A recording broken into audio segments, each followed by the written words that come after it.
I think what's happening is a clear Palestinian response to unprecedented level of Israeli settlers' attacks on Palestinians, unprecedented level of Israeli attacks on the Aqsa Mosque, and unprecedented level of killing Palestinians. Since the beginning of this year, 248 Palestinians were killed by Israeli troops and settlers, including 40 children.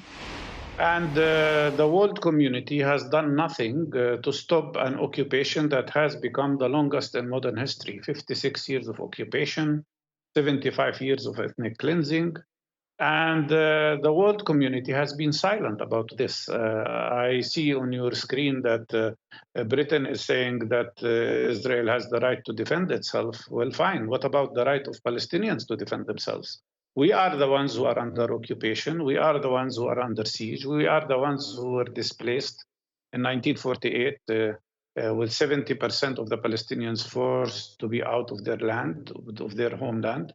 And we are the ones who are under oppression. So what you see today is a reaction to all this oppression. But it definitely took Israel by surprise. It has shown that the mighty Israeli power, which has more than 200 nuclear heads. So, well, you've explained how you see Hamas's reasoning. Palestinian resistance. Apologies for interrupting there. I think your line Please. dropped out for a moment. You were explaining there what you think is behind Hamas's reasoning for this attack. Israel clearly furious about this. They have talked about the scale of it. They say that Palestinians fired 2,500 rockets at Israel. They talk about infiltrations from paragliders on the sea and ground. And they say they will retaliate. They're talking about thousands of reservists being called up. The Prime Minister, Benjamin Netanyahu, says we are at war and we will win. What do you think will happen next? Well, if Israel chooses to go into a more escalation, it will cause a very big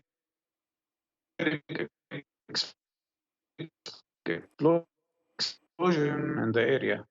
The force on Gaza, they killed more than 5,000 Palestinians in these attacks, and they destroyed most of the infrastructure in Gaza. This did not stop Palestinians from resisting, as well as the normalization with some Arab countries. It could not marginalize the Palestinian issue. The way out of this situation is very simple. It's with Israel ending the occupation, the illegal military occupation of Palestinian land, allowing Palestinians to be free from occupation, allowing them to live in peace, in real just peace. But to continue to oppress Palestinians and expect a different attitude, I think, is wrong. On the other hand, if Israel chooses to escalate more, they are running a very dangerous game, and we could end up having a second front opened in the north. And Israel could find itself in a war also with Hezbollah and with Lebanon. That is a very real possibility, plus an intifada in the West Bank. The way of ending violence is not more violence. The way to end violence is to accept the rights of the people who are under oppression, who are under occupation, and who have the right to be free. I don't think Netanyahu will do that. Although it's finished after this huge Israeli failure. But I think the Israelis themselves should ask themselves, why did they choose people like Smotrich and Ben Gvir, the most extreme, those who call themselves fascists? And most Palestinians have one of three options, either to immigrate or die or accept a life of subjugation to Israelis. What you see today is Palestinian reaction, resistance, because everything else failed. Peace processes were stopped. Israel refuses even to negotiate with Palestinians. Israel refuses even to meet